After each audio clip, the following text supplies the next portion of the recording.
dealing with a bit of a drought down here in Charleston, South Carolina, and I'm all over the country, I'm sure. But the funny thing was, I went to Home Depot to get a new lawn sprinkler because in the new house, the lawn is a lot bigger than what my current sprinkler could handle. And the support group of dads, just a gaggle of dads in that aisle of Home Depot trading war stories about how bad their lawn is getting during this drought here. Just hilarious. Just a lot of dad hats and dad shirts, giving unsolicited tips. Well, did you fertilize? How often are you sprinkling? What time of day are you sprinkling? I mean, I was listening, you know. Having a nice lawn is definitely like an anxiety put on us by Home Depot and you know, commercialized. But still, you don't want to look like a bum on the block, especially since we just got this house. Hey everyone, I'm Patrick Jones, and welcome to episode 33 of That Gives Me Anxiety. God, my back is still so bad. I was reading advice. I'm going to the chiropractor. I'm definitely going to do it. Going tonight, actually. Recording this on Tuesday, so maybe by Thursday I'll be feeling a lot better when you're listening. But it's funny, I read some advice about how you shouldn't rest your back, like you should keep moving because laying down allows it to tighten up. And I took that all the way to the extreme to mean that I could keep playing ice hockey. And there are doctors on my team who are like, yeah, that's you're really stretching that advice. Because I can't walk after games, you know? But am I going to stop? No, I'm not. Anyway, definitely a very stressful and anxiety-inducing week with the Supreme Court overturning Roe v. Wade. Everything feels like it's going backwards in the United States. And it reminds me of just, despite feeling that and being nervous about about the direction, you got to pace yourself when watching the news. But yeah, man. Anyway, have an amazing episode with a veteran named Scott Deluzio. He runs a podcast called the Drive On Podcast. And we're talking about how difficult it can be and anxiety-inducing and anxiety-inducing to come back to civilian life after working as a member of the military. I mean, Scott, beyond just being in the military and serving overseas, lost his brother over there. And he talks about how difficult that was. I mean, you have that on top of everything. I mean, Scott, this interview is incredible. Scott is very good at explaining a story, and it is very open, and my goodness, he's really letting you in here. But that's so good. We need to hear other people, and we definitely need to do a better job of helping our military come back from these traumas that they're experiencing. So yeah, I'm beyond appreciative of Scott, and I really think you're going to get a lot out of this interview, whether you're active military, a veteran, or someone who doesn't know much about the military. I mean, it's certainly good to hear Scott's story, and you'll take a lot from it. But before we get there, I just want to remind you, if you're liking the show, to rate and review it. You can check the show out on Facebook, Instagram, Twitter, and YouTube. And if you're liking the show and you want to support it and support me, you can place a donation through the Buy Me a Coffee link. That would be very helpful. Thank you so much for that. And yeah, let's let Scott tell his story. And again, I'm just so appreciative of him for doing so.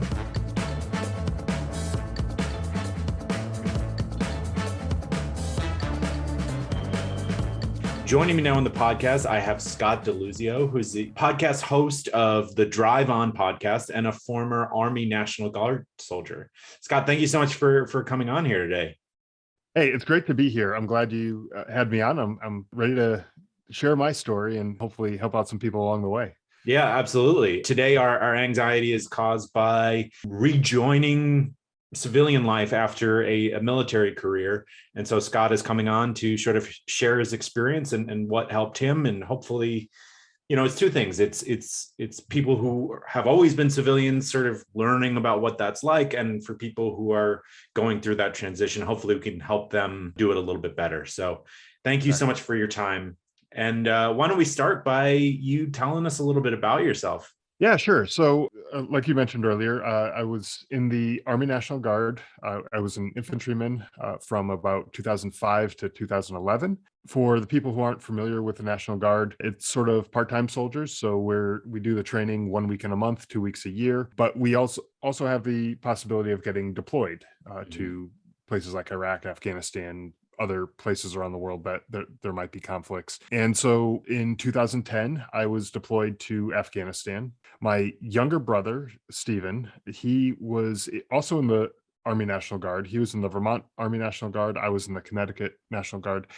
Both of our units fell under the same brigade. So a brigade has kind of a big unit that of soldiers, and the entire brigade was deployed to Afghanistan in Mhm. 2010.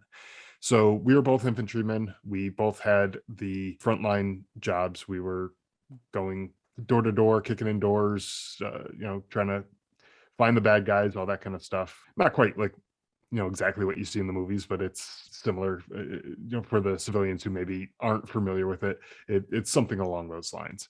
During that deployment, tragically, my brother was killed in action. He and his unit were out on a patrol and they got ambushed, and he was hit in the very early stages of that ambush. And so he was killed almost immediately. And that was one of the uh, kind of defining moments for me in my life of that deployment, of my life in general, because prior to that moment, I went from basically thinking that my brother would be invincible throughout this deployment, that this type of thing doesn't happen to me, to my family, to the people that I know, to all of a sudden now I am those other people, quote unquote. What you hear about in the news. Now all of a sudden I am one of those people, and it just made me realize that none of us are invincible. None of us have Superman powers that we can just walk around and have bullets bounce off our chest or whatever. Yeah. Um, it was a very difficult time for me to go through that. I'm so Um, sorry for your loss like that. That must have been so difficult, especially because I imagine it wasn't like, oh, your brother passed away, let's get you home. Did they keep you there with a job, with the job you had to do? Well, yes and no. It was sort of like that, but it wasn't exactly what you would expect. So the day that my brother was killed, I got a call on the radio from our commanding officer, so I was a enlisted soldier. So typically the commanding officer, if he has a message to tell one of the enlisted guys, he will send it through the chain of command. And Mm, that wasn't the case that day. And so instantly the red flags were going off for me. I was yeah. thinking, okay, something's up. Either I did something incredibly great, although I couldn't think of anything I was getting a medal for that day. Um, but or I totally screwed something up. Something really bad happened. Those are the only two options I could think of, like those two extremes, either really good, really bad. So I started racking my brain trying to figure out what got screwed up that day. I was looking at all of my soldiers' equipment, checking to see if they lost anything. I didn't know what had gone wrong, but I was trying to figure it out. But anyways, I eventually linked up with the commanding officer, and he told me to come over with him to kind of a secluded area. There's some rocks and trees and stuff in that area, so we were kind of away from the rest of the unit. And he told me to take a knee and take my helmet off, and that was the next red flag. When you're out on a mission like that, you never take your helmet off. That's the Mhm. last line of defense between your head and a bullet or some other explosion or something like that. Mhm. So when he told me that, I was like, okay, something's really up. I don't know what it is yet, but something's going on. And so he told me that my brother was him and his unit were ambushed and that he had gotten hit. And again, prior to that moment, I hadn't thought for a second that my brother could have been killed. It Right. didn't even cross my mind. And that may have just been a coping mechanism for me to allow me to do my job, because, as an older brother, that's my job. That all growing up, I protected him. Mhm. Granted, he was 25 at the time, so, he's perfectly capable of protecting himself, but that's still kind of ingrained in me. Yeah. Um, and so I started thinking about the logistics. How do I get to him for moral support, or if he needs blood or a kidney or something like that? How do I get to him so I can be there for him and help him out in whatever way that I could? But then the commanding officer said, "No, I don't think you understand. He's been killed." And that was just like a punch in the gut to me, like sucked the air Yeah. right out of me. I couldn't believe what I was hearing. I just broke down like anyone else would, right? That was a normal human response, I guess, right? Of course. Um, Yeah. but within about 20 minutes after finding out that my brother had been killed, our own unit started taking fire from the village that we had just come out of. We had RPGs and AK-47 fire coming at us from all over the place. And so now, not only was I grieving, I also had to keep myself safe so that my parents didn't lose two kids in one day. Yeah. I My was goodness. married with a newborn at home. I didn't want my son to grow up without a father. I didn't want my wife to become a widow. And I also had soldiers that I was leading as well. And I didn't want them to end up getting injured or killed because I wasn't doing my job. And so I said, okay, I got to just put my personal stuff aside and I need to go and focus on my job right now. That's How the did only you way do that? Oh I'm, my goodness. it was the hardest thing to do, but I realized I had no other choice at that point. Mhm. It's not like there was a safe zone that I can go in, like a timeout, like when you're playing tag as a kid and you go to the safe area and now you can't be tagged. Well, those don't exist in combat. So Mhm. I said, the Taliban don't care that I'm grieving. As a matter of fact, they probably would prefer it that I was, and now I'm Mhm. an easier target. And so I had to just put it all aside, almost forget about it, as hard as that is. And I just had to focus on what I needed to do and lead my soldiers and do my job to the best of my ability so that none of them or I got injured or killed as well. After that firefight, that's when I started my journey back home. They flew in a helicopter, took me out of that area. I went to the main air base, Bagram Air Base in Afghanistan, and that's also where my brother's body was taken. And I was able to start my journey home the next morning. The following morning, there was a ceremony. They call it a ramp ceremony, where they bring the bodies of the fallen soldiers onto the plane that's going to take them out of the country. And during that ramp ceremony, it's for people who aren't familiar with them, especially like the civilians who might be listening. They're sort of like a memorial service where people Okay. come and they pay their respects and stuff. But the only difference is it's not in like a funeral home or something that you might Mhm. typically imagine it. It's in the back of a military cargo plane, and Mhm. so with a lot of military personnel coming in and everything. But for me, it was comforting to be there for that because most soldiers or sailors, Marines, airmen, whoever who are killed in action don't have a family member there Right. to be there for something like that. And to me, it felt good that I was able to be there for that, despite the fact that I wasn't able to be there for my brother when he really needed me, when he was in danger. It felt good to me that I at least could be there for that and accept the condolences from all the people who came through. And from there, I flew out to Kuwait on that same flight as my brother. And then I left him in Kuwait and continued my journey home. But before I continued my journey home, up until that point, when I was in Afghanistan, I could not call home at all because they didn't know whether or not my parents and family had been notified by the Oh gosh. military about my brother's death. So there was a communications blackout, and there was no opportunity for me to call, email, text message, anything, nothing like that. And so, Like when you need your family the most, like yeah, just to even say, hey, I'm okay, right? yeah, Like I'm gonna bring him home, kind of thing. Yeah. Oh my gosh, that must have been yeah. so hard. And it was because that was like the one thing I really wanted to do was just call home and just see if my parents are okay. Yeah. Obviously they weren't, because that's like the probably one of the worst pieces of news you can get. But it was like I couldn't call anyone. I couldn't call my wife. I couldn't call my parents. I couldn't call anyone at home. And Hmm. so it wasn't until I got to Kuwait the next day, by that point, it was sometime in the afternoon. That's when I finally was able to call. So it had almost been a full day since I found out that my brother had been killed that I actually was able to call. Oh my But I gosh. wasn't able to talk for very long because we had calling cards basically to call home, and they only have so many minutes on them. And so I Mhm. think I had about 10 or 15 minutes in total. Called my parents for a little bit, used about half of it, then called my wife and used up the rest of it with her. That was about the only communication I had with them until I got home. And that was another day or so later. It's a Because long flight. it was, yeah, it was coming Yeah. from Kuwait to Germany to Atlanta, then back to Connecticut. So, Oh my goodness. each of those longer flights are about 8 hours apiece, Hmm. and then Atlanta to Connecticut's a couple, maybe 3 hours or so. So yeah, it was a long time. Yeah. Wow. Well, thank you so much for sharing all that with me. I want to back up a little bit before we come back to coming home. You mentioned knocking on doors in a foreign country, right? That's got to be so nerve-wracking. How do you manage that stress? Is it just that you're trained well enough that you can channel the fear towards, okay, I have to do this, then this, right? Just focusing on your job, or what's helpful to someone who's doing such a terrifying job?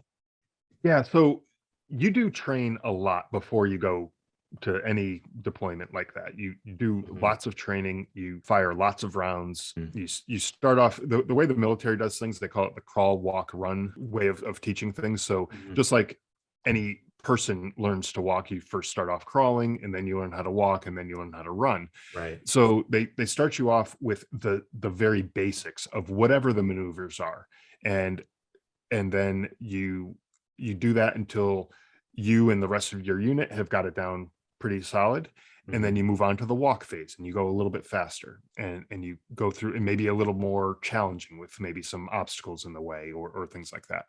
And then you move up to the run phase where you're going through this at full speed, but you do it over and over again, where almost to the point where you can do it in your sleep, where you just know the movements, you know the people who you're working with, you know how they move and how they function and everything, so you can kind of tell when things are wrong, and so you trust the other people that are around you. And when you're doing it in real life, when you're going into different places, you learn to just focus on what's ahead of you, what the job is. You don't worry about what if someone pops out of this place. Well, you check that place and you make sure that there's no one there. And then if there's no Mhm. one there, you don't have to worry about someone popping out of that place. You might worry about like a booby trap or something like that. Well, you check for booby traps and you learn how to check for them. And so if there's no booby traps, then you're good to go. I actually heard a kind of a tongue-in-cheek way of thinking about this from an explosives disposal person. So their whole job is to defuse bombs or to get rid of other explosives by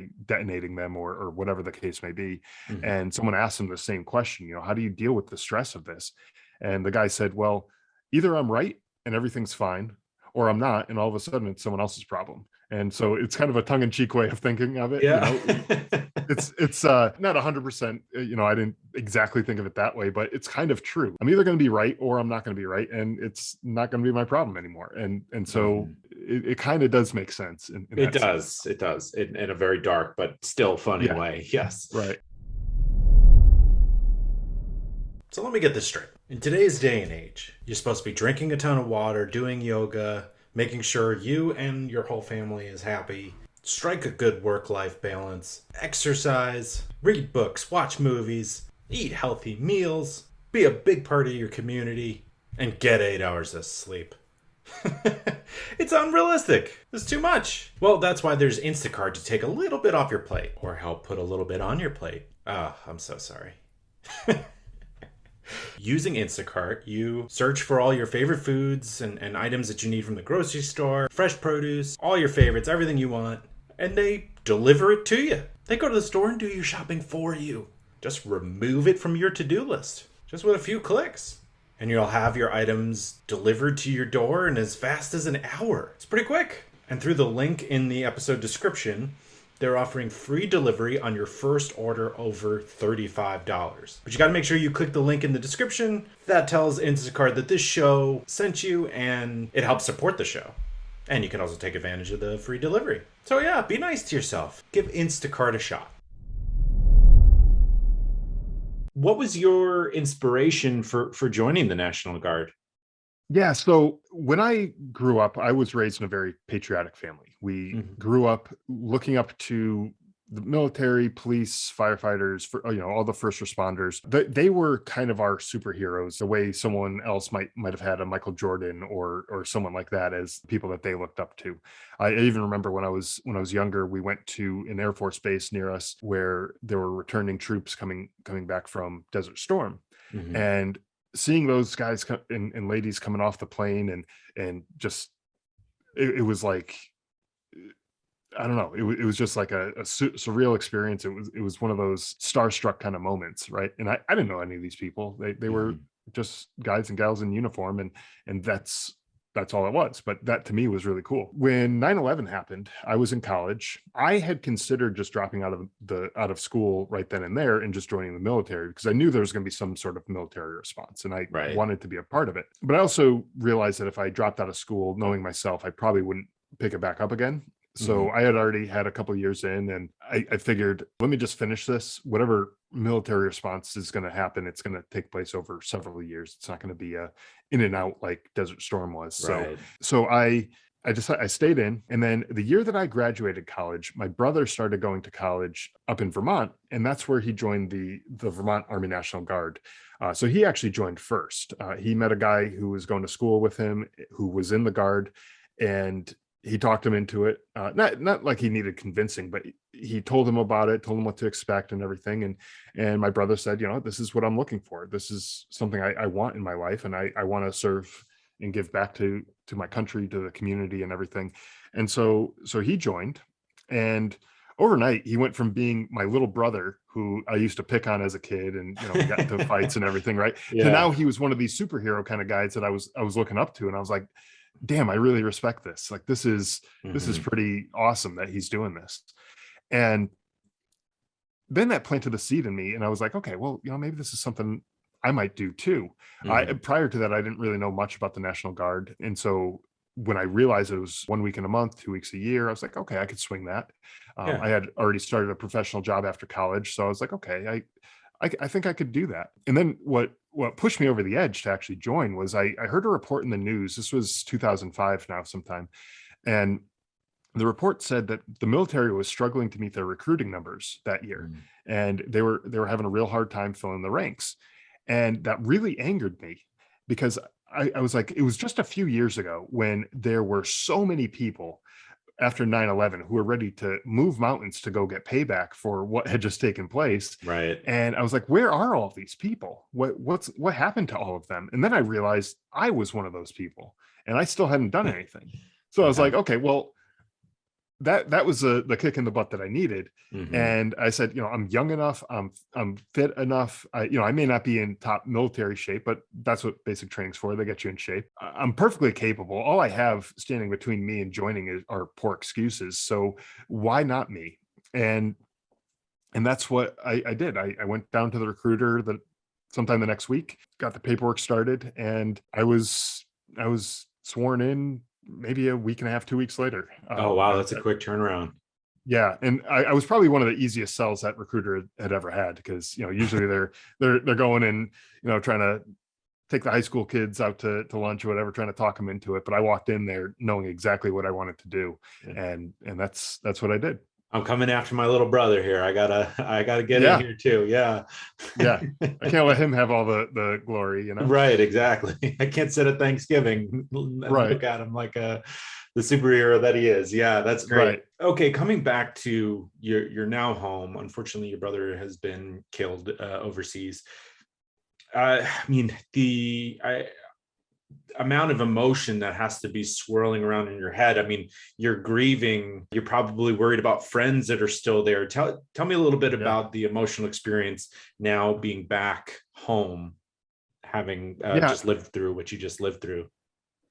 So it was hard. Usually, when you're deployed overseas and you're actively in combat, like I was that day that he was killed, you usually have a little bit of decompression time. You Mhm. have some time to kind of collect your thoughts, gather your emotions, try to figure out what just happened, all that kind of stuff, right? They fly you to Um, like a safer zone or something like that. How does that usually work? no, no, but you might, if depending on how bad things were, you might have a shift or two that you'll kind of skip, and like other people Okay, might take your shift kind of thing. got it. Perhaps now if it's one of those things where you're in a really hot area, you don't get any time off. You don't Right. get any decompression time. But usually, at least on the way home, it's usually a much longer journey. So for me, it took about 2 days to get home in total from the day that my brother was killed, I think I was home 2 days later. And so usually the flights home usually take at least a week or more to get home. So you have a lot of downtime where you're not in combat. You're in a relatively safe area between the time that you were in a combat zone to the time you get home. You have a little bit of time to decompress during that time period. So that's kind of what I was referring to there. Mm-hmm. But I didn't really get any of that. So I was basically plucked off the battlefield and sent on my way home. I had about a few hours that night to kind of decompress a little bit. I talked to a chaplain and a therapist, but outside of that, I didn't really get a whole lot of time. I didn't really get to talk to too many people either, because everyone I was traveling home with were strangers to me. They didn't know me. I didn't know them. And it was just kind of awkward to start unloading all my personal issues on them, Yeah. especially that time. It was, all those people were happy to be going home. They're going home on leave, or their tour was over or whatever. And I didn't feel like being the Debbie Downer and bring them all down with all that. So yeah, I get home and I'm finally able to talk to some people. My family's around. I'm able to kind of grieve a little bit more, but I had a lot of anger built up when I found out about my brother being killed. I was extremely angry. The people of Afghanistan for not being able to handle their country, requiring people like my brother to come there and ultimately get killed. Like, to me, that just wasn't fair. And I thought it was something that they were responsible for. And I look back on it now and I don't have any ill will towards the people of Afghanistan. As a matter of fact, some of the interpreters that we had, I'm friends with to this day. And so at the time, it was just a lot of anger I was going through. And I carried that anger for a long time with me. It took a lot to process through all of that anger. But I was dealing with the grief. I was dealing with trying to figure out what I had just been through in combat. I was trying to help out as much as possible with the family situation, trying to make it so that my parents didn't have to do more than they absolutely needed to, because this was like one of those awful times in a parent's life that no parent should ever have to go through. And I wanted to be there for them as best as I could. We had almost constant media interviews. The day that I came home, we went straight to my parents' house, and their street was lined with news vans from all the local television, radio, and newspapers in the local area. And they were all waiting out there to give an interview. And my initial reaction was, well, absolutely not. I'm not going to talk to any one of these people. They're like vultures just trying to pick apart all these little pieces of the story. But there was a public affairs officer who accompanied us and from the military. And he said that they're going to run a story one way or the other, regardless of whether we talk to them or not. And he said, you might as well go and tell them who my brother was, who Stephen was, and give them our side of the story, because otherwise they're going to go to some random grocery store parking lot and talk to some guy who's going home with his groceries. And all he's going to say is, oh yeah, it's sad, it's a tragedy, and all that kind of stuff. And it would be a 30-second clip. And then that would be the end of the story. And there would be no further anything from him. So that was another thing that we were doing. It was very public. My face was plastered on the front page of the newspapers, in the local newspapers. It was on the nightly news. It was on, my voice was on the radio. People started recognizing me and my family around town. Not just people that obviously, if I went to school with them or people like that, obviously they would recognize me, but random people in a coffee shop would come up and say stuff to me. And to me, it was getting to be a little much. It was a little too much for me to handle. And it's like, I didn't really want to go anywhere. I didn't want to be in public because I didn't want to be recognized for that, for being the brother of the soldier who was killed. That to me just didn't sit right. Yeah, obviously I wanted to honor my brother's memory and keep his memory alive, but something about it just didn't sit right with me. And I found myself kind of isolating myself and not going out to public places. Of course, there were these ceremonies for the fallen soldiers in Connecticut where we lived. And those were really hard for me to go to, mostly because, yes, there were lots of people there who were in the similar situation. So you would think that at least they would understand what you're going through. But for me, it was the crowds.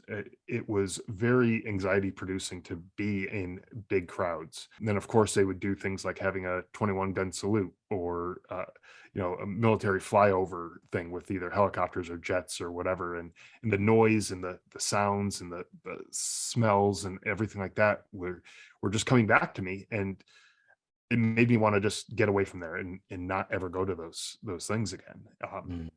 I muscled through them for the ones that I went to, but eventually I stopped going because I couldn't do it anymore. It was getting to be too stressful for me to sit there and be a part of those big groups and those big ceremonies. It was too much. And I imagine like doing, like you were mentioning, people coming up to you at coffee shops. There's a lot of like small talk that can feel exhausting if you're not up for it. I'm sure people were saying nothing but kind, supportive things, but Right. even they're kind of like looking for you to do like a performative cry almost or something. And if Yeah. you don't have that charisma or charm built up, that's emotionally like exhausting. Yeah, and it was draining too. And there was one time in a coffee shop, a guy came up and he actually paid for my coffee, which was a nice gesture. I have no ill will towards the guy for doing that, but he turned to me and said, I recognize you from the news, and I just wanted to show my respects, and I just hopefully you can accept this little token, whatever, the $3 coffee or whatever it was, Mhm. which was fine. But it also happened to be right around my birthday, and to me, presents, whether it's Christmas or birthday or anniversaries or whatever the presents that you're getting, it's usually celebrating something joyous, Mhm. like it's a celebration, right? Yeah. And for me, it felt like, and I know this is just my own personal issues or whatever, but it to me it felt like that was a gift, like right around my birthday. It was just a couple days away from my birthday, I think, and I felt like that was a gift I was getting around my birthday, but for something that was totally not something that you would celebrate. Like, you Mm. don't celebrate someone's death like that with gifts, I guess. You know what I mean? Like, Yeah. and so it actually kind of just turned me off from celebrating my birthday at all. Like, it's just like, I'm good. I don't want to celebrate this. I don't want to be uh, having that kind of festive celebration anymore. Like, it just turned me off altogether. And I know Yeah. that may not make a ton of sense to some of the people who might be listening, but it's just the way I dealt with it. I'm not saying it's the best way to deal with something. It's just, how I've dealt with it. Yeah. I've definitely heard that. I mean, I have my other podcast, which is about death. And so I talk to a lot of people that are grieving and how they handle it. I mean, just from an experience in my own life, my grandmother lost her dad around Christmas time, and she found herself unable to like fully enjoy Christmas and celebrate it for like the rest of her life. And she Yeah. lived like 50 years longer without her father and never. So Right. it's certainly something that we can turn, like the memory is just fresh. So I do Yeah. understand. I've definitely heard people talk about that. Hey, do you wish you were a thoughtful card person but don't have the time or energy? Right? You want to be that person that has a hobby, full-time job, crushing it in the job, has kids, has a family, has a dog, whatever it is, and still, right, sends that message, sends a card, handwritten, something that makes you laugh and cry. How does that person do it? I don't know. But maybe it's Cardist. Maybe he's born with it. Maybe it's Cardist. The Cardist Studio is your personal assistant. That's how you get it done, right? Somebody helps you out with it. That's okay. The end result is still the end result. You're thinking, oh, should I send them a card? That's it. From there, you just jump onto thecardiststudio.com and tell them exactly what just popped in your head, your thoughtfulness. The Cardist Studio will get your personalized message handwritten into the card and in the mail for you. You're busy, you're doing a lot of other things.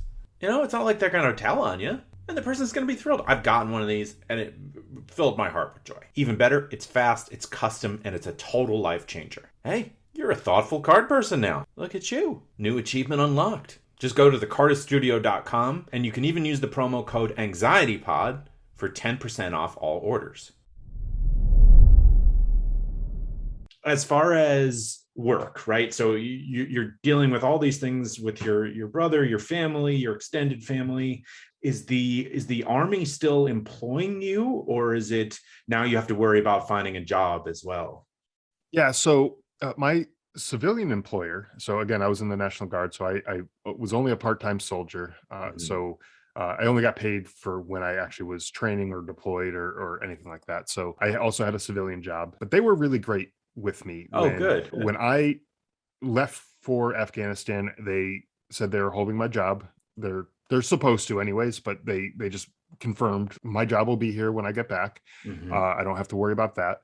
When I got back, my boss at the time, he was an Air Force veteran, and he kind of understood where I was coming from and what I was going through. And I came back. This was in August, and I wasn't expected to be back at work until late October, early November, sometime in that time frame. And so I called him and said, "Look, I'm back now, no longer on active duty. I had processed out from active duty, and I can come back to work next week if you want." And he said, "There's no need for you to come back. We have you covered until when you're originally scheduled to be coming back. As long as you're good financially, if you can cover not being back at work, then you don't need to be coming back for that." And so I realized I probably needed some time to decompress and grieve and uh, Hmm. figure myself out and just straighten things out in my life. So I took the time that he gave me, which was great. But unfortunately, I didn't really do a great job at coping with the things I was going through. I was having insomnia. I couldn't sleep at night to for anything. I like nothing I was trying, sleeping medications, trying to relax and decompress or whatever. Just none of that would ever help me to get to sleep. I ended up finding that I was drinking way too much. I found that I would basically drink myself to sleep, where I just drink so much that I'd pass out, and that's what got me to sleep. But naturally, you're going to wake up with a hangover if you do Right. that kind of stuff, right? And you're So not going to get the actual sleep, right? Like drinking no, prevents you from reaching the deepest levels of REM.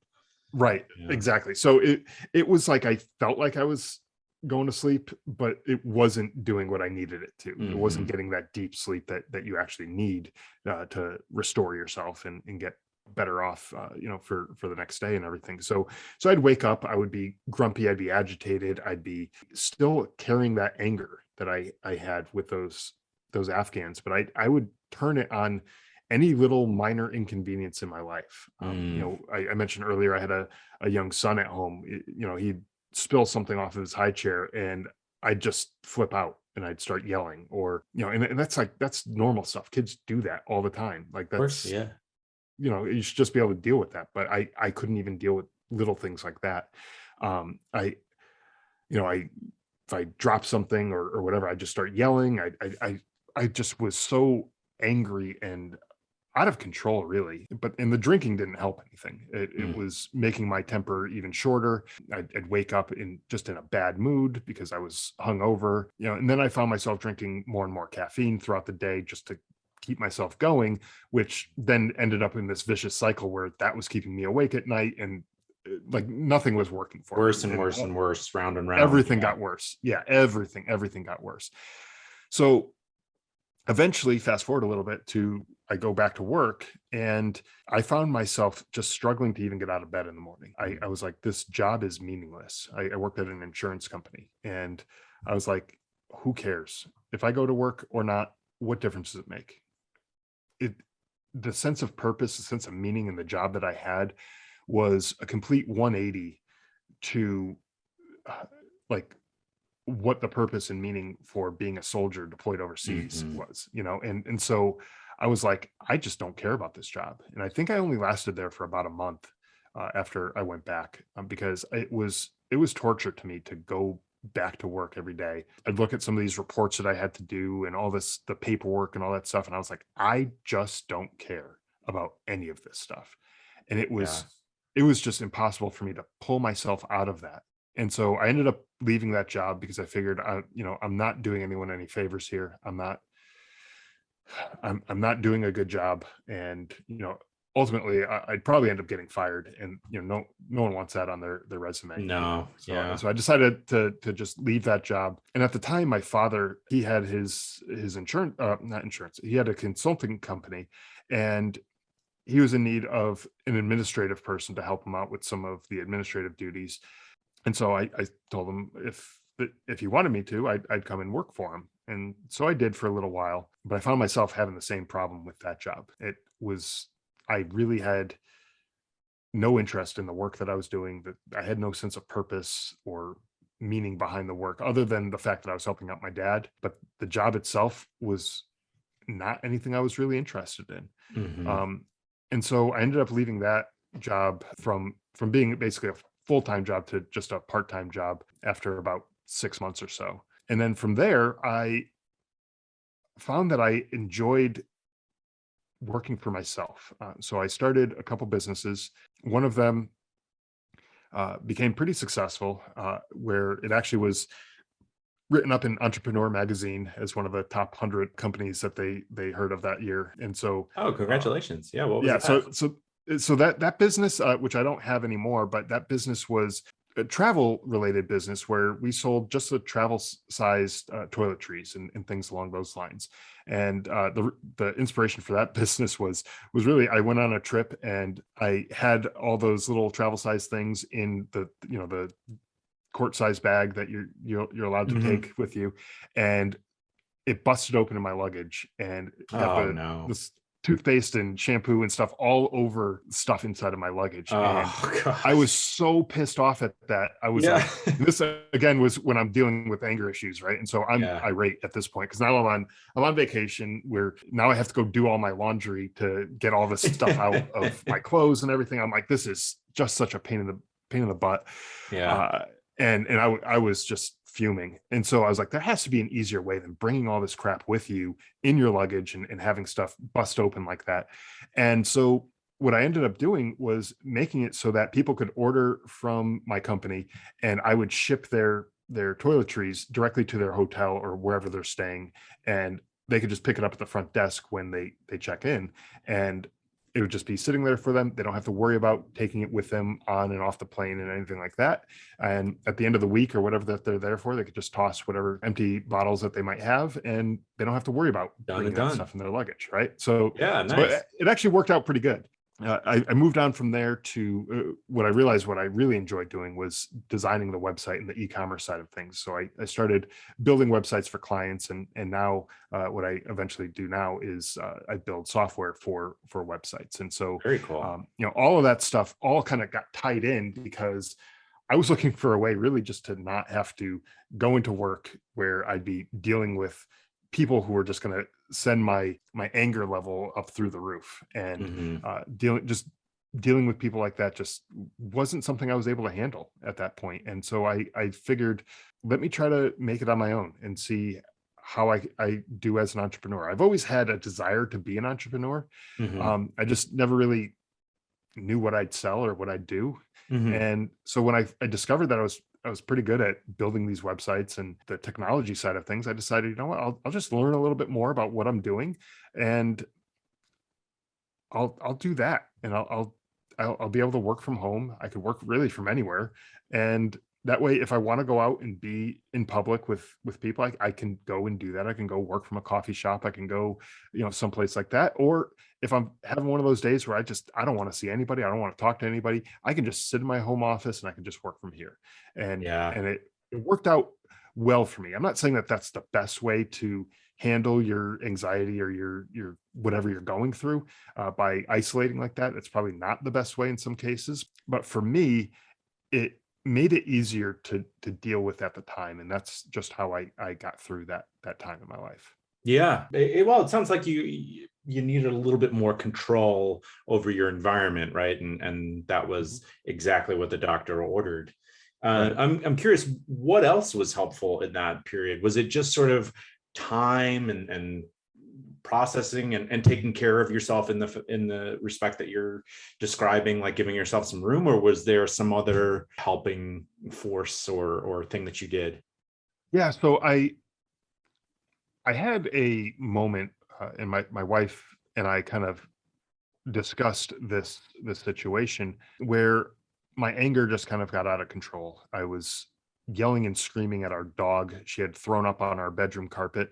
She was standing right outside of the bathroom, which had nice tile floors, which would have been Yeah, much easier really to clean easy up. to Yeah. clean up there.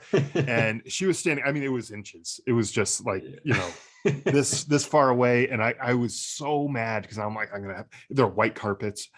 I'm like, it's gonna stain it. I'm gonna have to get a steam cleaner. I'm yelling all this stuff at the dog, like she even understands what I'm saying, right? She's Right. sick. She didn't have a clue what I was saying, and I'm just making it worse because I'm yelling at her, and now she's like, "Oh, he's mad at me," and that's about the extent she understands. Right. Um, and so I realize I'm like, this isn't me. This isn't who I am, Mhm. and it's definitely not who I want to be. I mean, it is who I was, but it's not who I wanted to be. It's not who I was before I deployed. It wasn't the type of person my wife married, and I'm Mhm. like, this isn't right. Something's got to change. And my Mhm. wife was like, yeah, this is definitely not okay. You can't keep doing this. So I got on the phone the next day. This was already kind of late at night. And the next day I called the vet center, which is affiliated through the VA, and they offer counseling services. So I went there really not knowing what to expect. I didn't have a clue what I was walking into. I didn't know if I was going to be taken to some padded room with a straitjacket or whatever. I didn't know what I was getting into. Yeah. But as soon as I made the appointment, it made me feel just a little bit better because I knew that whatever I was going through, I wasn't going to have to walk through this alone. Mhm. It's not that someone else was going to carry the burden for me, but they're going to show me how to carry it and make it so that I could deal with things a little bit better than what I was actually doing on my own. And so to me, that was such a huge relief that I was able to say, okay, there's going to be someone else here for me. Not that my wife wasn't there for me, but we also had a kid at home and a dog, and we had stuff going on at the house and everything. And she had other stuff that she had to focus on as well. And I totally understand that. I'm not faulting her at all for any of that. As a matter of fact, she was a saint throughout all of this. The fact that we're still married shows that she's a saint, like she put up Yeah. with my crap for that long, um, but yeah, so I went there for almost 2 years, and it was weekly that I was going talking to the therapist, and he helped me kind of deal with my anger. I got to the point where I was sleeping a little bit better at night. I wasn't drinking quite as much. The goal was never to completely stop drinking. It was just getting it under control, so I'm not using it as a crutch to help me pass out, if you will, right? Right. Um, so he helped me with all of that stuff, and it was right around the time that my family and I were moving out here to Arizona, where we are now, that my therapist also was going to be moving. I think he moved to Wisconsin or somewhere like that. So I said, you know what, maybe this is a sign that maybe this is a good time to kind of cut it off. Maybe I don't need to keep going. And for a little while I was okay. I kind of worked on myself afterwards. I was processing things a little bit better. I wasn't getting quite as angry the way I used to. I wasn't drinking the way I used to. I was just dealing with things a whole lot better. But then I noticed a few years later that I started to slip back into some of these old habits where I wasn't sleeping enough. I was getting angry at little things. I was drinking more and more, and I started to notice, like, okay, this is that guy that I didn't want to be. Right. I need to do something about this again. So at that Good for point, I you reached for out. taking that move. Yeah. Yeah, and it was one of those things where at first I didn't really recognize it in myself, but I started noticing other people's reactions to me, and Mm. it was almost like they were tiptoeing around me, like they didn't want to set me off and everything. And it's like, well, that's not the kind of father I want to be to my kids. That's not the husband I want to be to my wife, or kid that I want to be to my parents or anything. I don't want to be that kind of person. I ended up going back to the VA and started getting some mental health treatment through them. And prior to this point, I hadn't formally been diagnosed with anything as far as mental illness goes. But at that point, I was diagnosed formally with PTSD, with depression and anxiety from all of this stuff that I had experienced. Mhm. And so since then, I've continuously been going to the VA, getting help with these issues. And it's still a work in progress. And I'm not ashamed to admit that it's 12 years later since I've been in Afghanistan, but I'm still working on some of these things.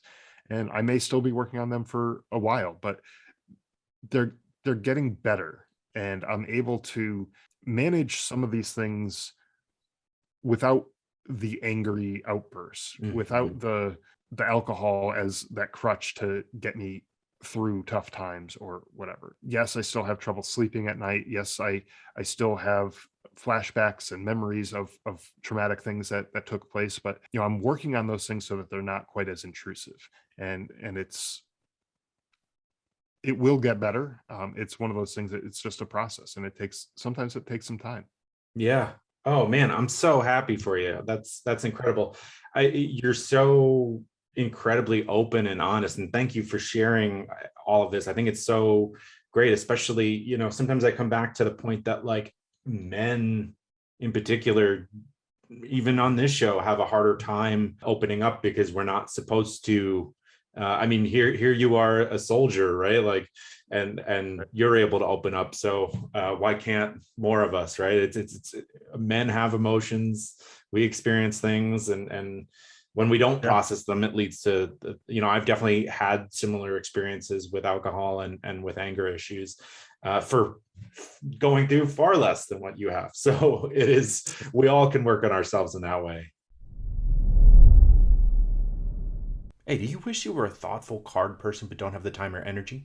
Right? You want to be that person that has a hobby, full time job, crushing it in the job, has kids, has a family, has a dog, whatever it is, and still, right, sends that message, sends a card, handwritten, something that makes you laugh and cry. How does that person do it?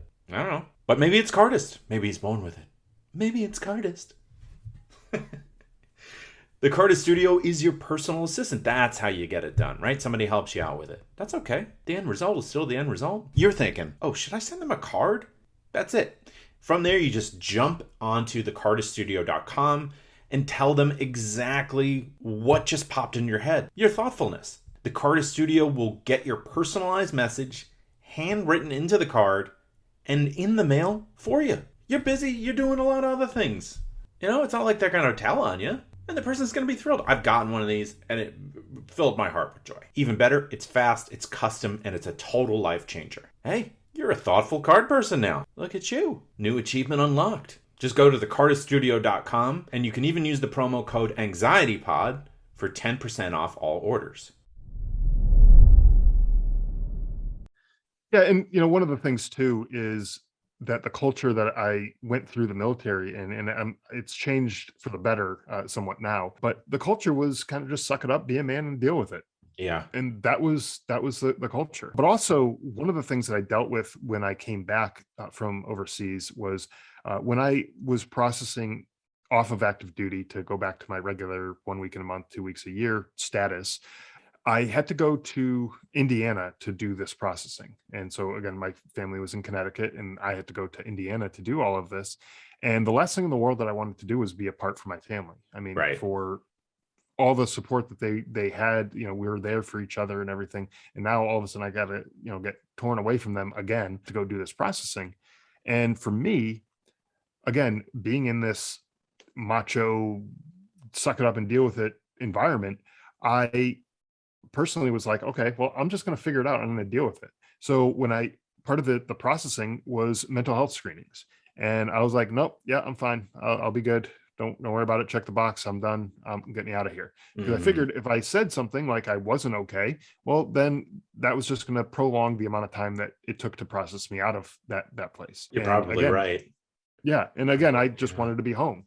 And to me, that was kind of a foolish way to do things on the military's part. You take someone who's just been away from their family for the better part of a year and be like, "Oh yeah, let's bring you over here halfway across the country and now give us some honest answers about all of the things that could possibly be going wrong so that way we can fix you." Well, I don't want to be fixed. I want to be with my family and Right. my loved ones, right? That's what I really want. And so to me, it's always been one of those things where I felt like if they wanted honest answers, they would have given me an environment that I could have given them honest answers. Like instead of flying me all the way out to Indiana, have me just drive down a half hour from my house to the local VA hospital and do the stuff there. Like Yeah. that would have been so much easier. I'm sure they were equipped with the facilities and the paperwork that they needed to do that. And if not, I'm sure they could have figured something out. But that to me was a big fail on the military's part. Not to say that I was completely blameless in that, because that was on me. I should have answered the questions more honestly. It's But only again, natural that yeah, you'd want to get out. I mean, it's just like you want to get home. I mean, gee, it's right. like it's like you're being at a DMV that you had to fly to, right? Right. Like you just want to get home and sort it out later, right? You may not Exactly. even been ready, right? Even if you were at home, Right. you may have just been in a fog too, which is certainly understandable. Yeah. Uh, Yeah.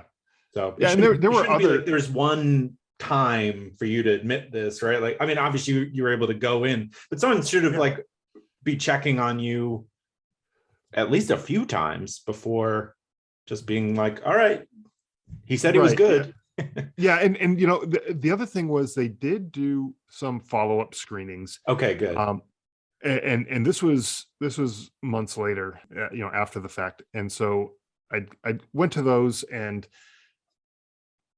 I think I was in that fog at that point, where I was, everything was really was just a blur. I really don't have vivid memories of a lot of things that took place during that time period.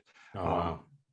my son's first birthday was during that time period. I don't remember being there at all, even though there were pictures of me there. I don't remember any bit of it.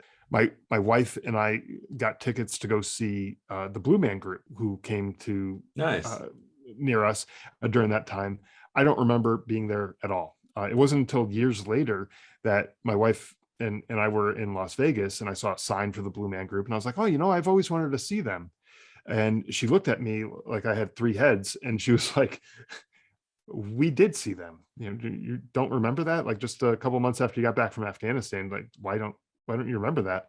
And I was like, I honestly still to this day I don't have any recollection of going and seeing them Oh, at all. wow. And so my judgment was definitely not great at that point. I definitely was going through some stuff, and there's a bunch of stuff that went on during that time period that I just don't remember at all. And it's, I think those memories are just gone. Like I don't know if those memories will ever come back. But I think that kind of maybe explains a little bit of my behavior and how I was processing things, because I wasn't in my right state of mind either.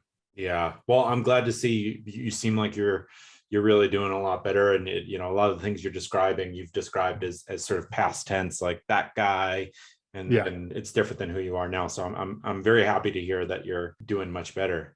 I want to talk about what resources are available to veterans, and you described this just toughen up mentality. How can we better help people in the military transition back to a civilian lifestyle?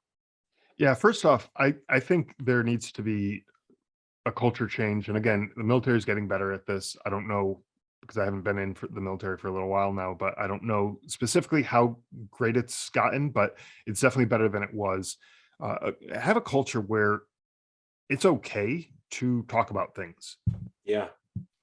with regards to mental health. I'm not saying that you need to go to your sergeant or whatever and spill your guts out as far as your emotions and all this kind of stuff, but be okay with saying, "Hey, I'm having a problem. Maybe I'm having a problem at home. I'm having a problem with, I'm drinking too much, or I'm doing things that I know are not really in my best interest.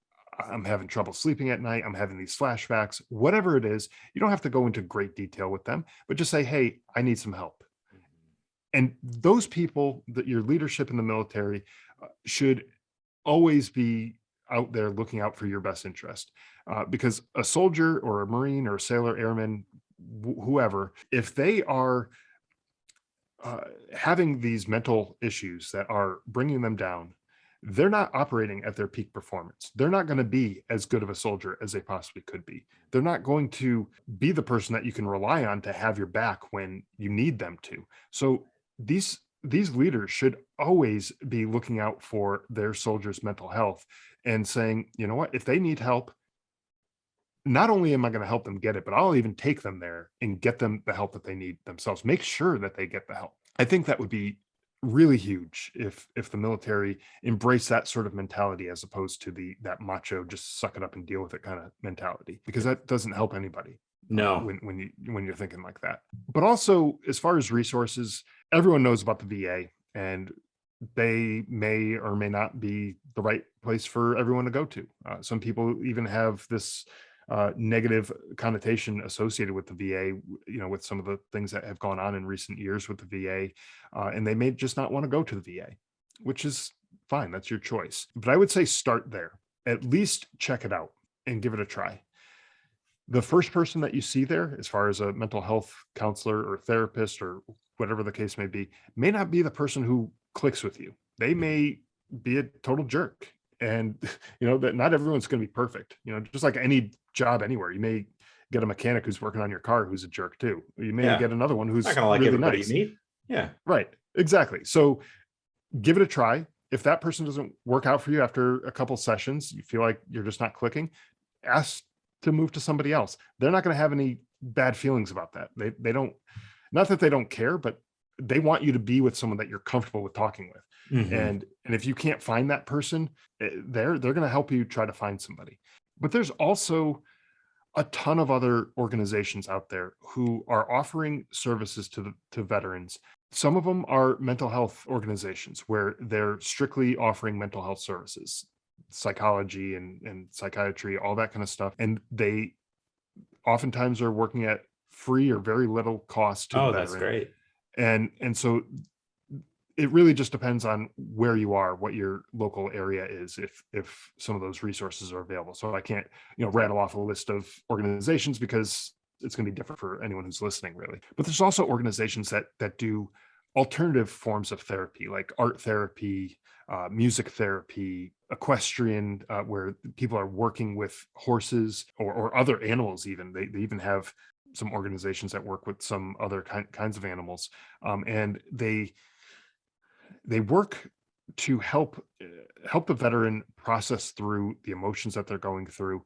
I know personally, I've done some artwork, not in any structured art therapy format. It was just, I got some pencils and a piece of paper and I started sketching stuff. And then I got some paint in a canvas and I started painting things. And you don't even have to know what you're starting to make. You're just doing something. And honestly, when I first started doing that, for anyone who's like, oh, I'm not an artist, I can't draw, I can't paint, I don't know what I'm doing. Exactly what you said. Who cares what you're doing? Yeah. What it ends up as. There's no grade. There's no grade. The last time prior to this, the last time I picked up a paintbrush, other than painting the walls of my house, was in probably 6th grade art class or something. Yeah. Like that was it. And then decades later, I pick up a paintbrush, and I have, I don't know if any of this is going to be video, but some of the paintings that are on the wall behind me are stuff that I painted. Oh, really? That's awesome. That's great stuff. And so it was really just me getting lost in the work that I was doing, in the painting, in the artwork. And I'd find myself sitting down, on a Saturday afternoon or something. I'd sit down after lunch. I'd pull out some of the artwork supplies. I'd get painting. And then the next thing I know, my wife would be like, yeah, dinner's going to be ready soon. You're almost done. And I've gone through the whole afternoon, and it relaxed me. I was much more comfortable. I was calm. I was able to actually just experience things that were going on for what they were, and not being stressed out and worried about the next day, or thinking about the past and what I should have done, or anything like that. Yeah. It was just able to ground me and make me focus on what was going on right then and there in that moment, how the brush was moving on the canvas, and what the combinations of colors were doing, and throwing some tunes. Yeah, exactly. Yeah, I'd throw on the headphones and some start dad painting. rock going. Exactly. Yeah. Right. Well, that's awesome, man. That's an extremely healthy way of channeling it. Like, I've done that a few times when I've had dark moments, and years later, looking back on what I've made, I wouldn't even hang it up on the wall. Like, what you have up there is awesome. Mine is just like insane, but it doesn't matter. The whole point was to help my brain feel better. So it's like another way of journaling. You're just kind of putting things down. It is, exactly. And to me, even if everything came out as complete crap and it looked like a second grader drew it and it looked awful, I was like, well, the worst worst case scenario, I take it and I bring it to the trash and I throw it away, and I Right. don't ever have to see the thing again. It doesn't matter. Doesn't It was matter. just because in that moment I got that benefit, and that's really what I was looking for. And yeah, I have a few things I'm able to hang up on the wall and I'm kind of proud of, but that's just a secondary benefit. And maybe artwork isn't the thing for you. Maybe it's baking, maybe it's gardening, maybe it's working on your car, mechanics type stuff. I am not a mechanic in any way, shape, or form, so don't ask me to do any of that kind of stuff. But, There's a veterans group near me here in Charleston that teaches ice hockey to veterans, and so it's getting a bunch of people who were veterans together. So there's like building community and show them how to play ice hockey, and they play scrimmages, and so yeah, like finding a sense of community is another option to feeling better and more connected. Yeah, and I talk about a lot of these different organizations on my podcast. I get these people who run the organizations or people who have benefited from them to come on and share their stories and talk about what they've done. And it's great because the people who were like me, who just kind of isolated themselves and didn't want to go out into the world, who might be hearing these stories on the podcast, might be like, you know what, maybe there's hope for me too. And I haven't tried all of these things. Maybe they went to the VA for a few appointments and they said, this sucks, I don't want to go here anymore. And they're like, okay, I'm not doing that anymore. And then they just did nothing after that because they thought the VA was a be all end all of all possible solutions. But then when you start hearing that there's all these alternative forms of therapies that are out there that don't necessarily include medications and stuff like that, because I'm not trying to advocate, medications have their time and their place. I'm not trying to say you should or shouldn't do medications, but there's other simple things that you can try. And for drawing, for example, the worst thing is you waste a couple pieces of paper and a pencil, right? Like, yeah, it's worth a try. Give it a shot. If it doesn't work for you, if you don't find that you're relaxed and more calm or whatever after doing it, okay, cool. Try something else. But I guess the point is just keep trying. Right. There's always hope. There's always resources out there available, and you're worthy of those resources. I feel like a lot of times first responders or just, I don't know, everyday people even feel like they're not deserving of the help that they need. And I'll use the word ludicrous. It's you are absolutely worthy of that time, and people just want to help you. So definitely reach out and look for that help. For sure. Yeah. Well, you didn't mention the name of your podcast, right. So I want to make sure we get that in there. Yeah, absolutely. So the podcast is called the Drive On Podcast. It's available anywhere that you listen to podcasts, so wherever you're listening to this one, I'm sure you can find it there. It's on YouTube and at driveonpodcast.com. And I've also written a book about my experience in Afghanistan, losing my brother and the time afterwards, some of the stuff that we talked about, obviously in much more detail in the book. It's called Surviving Son. And it's also available on Amazon as well as the Drive On Podcast website. So if anyone wants to check that out and support me through that, that would be greatly appreciated. But ultimately the goal for me is just to be able to help as many people as I can, and so through the podcast and the book, that those are the two ways that I found that I've been able to reach out and get help to as many people as possible. Awesome. And where can people find you on social media? Yeah, so Drive On Podcast on Instagram, Twitter, Facebook, LinkedIn, and YouTube are all at Drive On Podcast, all one word. You can search for it, you'll find it there. And for my personal stuff, you can find me on Instagram at Scott Deluzio, all one word, and Twitter. And yeah, I think that's probably where you'll find me there. But yeah, so social media, Drive On Podcast is probably the big one on all the major social media networks. Awesome. Well, this has been incredible. Thank you so much for sharing your story and doing the work that you do and trying to change, because veterans definitely need to know that there is help out there, and they should seek it out and get it, because it's awful to think of somebody going through such heavy mental issues alone. Absolutely. Yeah. And thank you very much for having me. I'm glad to be able to come on and share my story with you and your audience. Of course. Yeah. Man, we really need to do a better job of helping people come back from the military. It's like they just ask the question once, like, Are you a little bit anxious? And then it's like, well, have a good life. Right? Were people shooting at you? Were you shooting at people? I mean, just being away from your family for that duration and not being able to lean on your normal support system.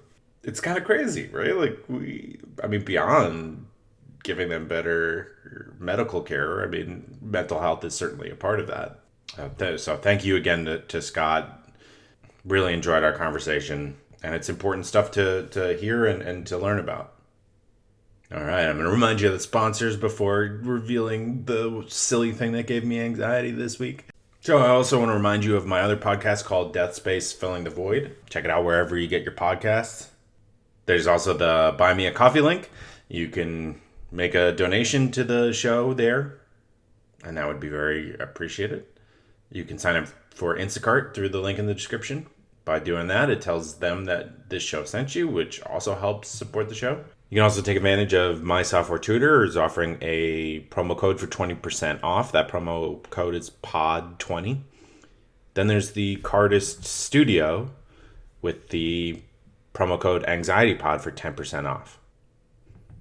So the dumb thing causing my anxiety this week is what to do on 4th of July. Back in New York where I have a lot more friends, like 4th of July, one of my good friends' birthday was always there, so there was always something to do, and now it's like not knowing many people here, it's like, what do we do? I used to look forward to it so much, and I still do, right? It's one of the best holidays, but I feel that like imposter or nobody likes me kind of thing, which is ludicrous because I have many friends, but you have many friends, huh? And you're complaining about not having friends? Yeah, I know. I hear myself. Anyway, trying to find something fun because, it's summer and we've been very stressed with the move. And so maybe this isn't as silly as I think. Well, yeah. All right. Well, that's what's causing me anxiety this week. As always, thank you so much for listening. Have a great week. Enjoy your 4th. I hope you're not experiencing what I am. And I'll talk to you on Thursday.